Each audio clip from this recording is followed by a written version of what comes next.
The first time I realised I was trans, I was about 19. It was actually whilst I was watching BBC's Doctors. Since I was like 2. And it was actually cisgender people that were saying to me, Connie, I think you're trans. And I was like, no. It's not that. I'm too masculine, I'm too tall, I'm too old. Yeah, I always knew, but I guess having a label that kind of matches how I feel, maybe mid-teens. Yeah. It's like one of those moments in the cartoon where like the light bulb literally turns on above their head. And I was just like, that's me. We didn't have the promotion or the awareness around trans. So, I mean, from the age of 7, I knew I was different. But it probably took me until I was in my 30s to actually put a label to it. I'm pan as well as trans. And that one, I think I realised a lot sooner. I always felt how I felt, but there's You always know, yeah, deep down. Yeah. I was 41, so 2014, I decided to embrace it. And here we are. The first time I came out, I used a Tumblr post. I went out with a gay friend one night in London to a gay club. I went dressed as female, and I think it was a few months or a couple of weeks after that I then put it out to the masses. It was Tumblr in 2012. I didn't have any followers, so no one really read it. And then I just kind of gradually shared that about with friends who I was really close with. How many times? Yeah.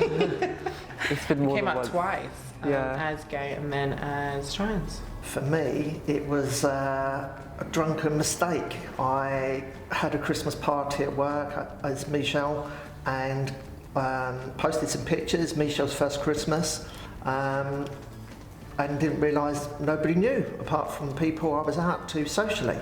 And I remember waking up the next morning thinking, oh my God, I've done something awful. I came out to my online friends before I came out to anyone, in real life, so to speak. Probably 14, gay, and probably like 17, trans. Yeah. Oh, so it's quite young for you. Yeah. Whilst there were positive responses, there was quite a few negative ones as well, and that wasn't fun. My dad, at first, he was like, well, first gay and now trans, what else? And their mind goes 10 to a dozen, and they start thinking the worst, because they don't have anything to go off of what a trans person is. 20 gay.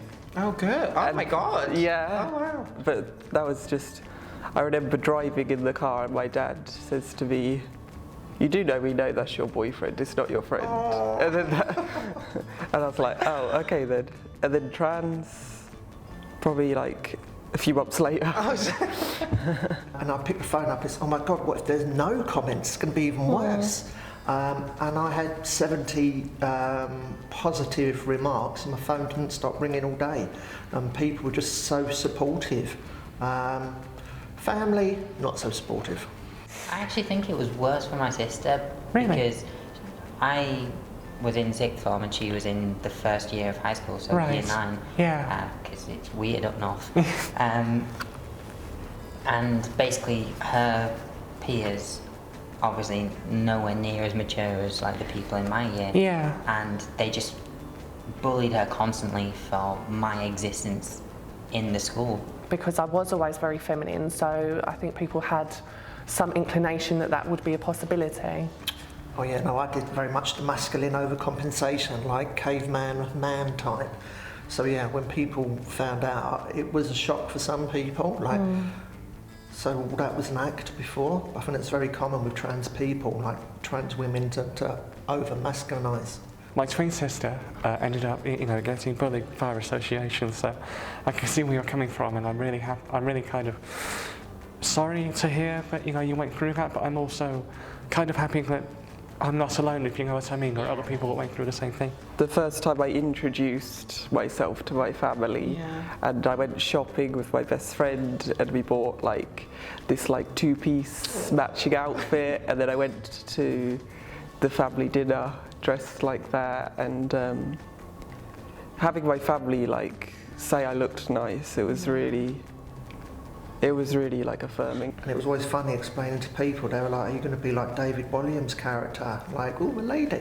I'm like, "No, I'm just going to be happier with a much better wardrobe." Yeah, just be yourself, isn't it, really? The thing is that I think people think that, you know, when people are very masculine, and it is such a shock because of the big change, that people see it as being selfish, but I think really they've just been trying to make other people happy by masking it with this masculinity, when really it's just that's who they really are underneath.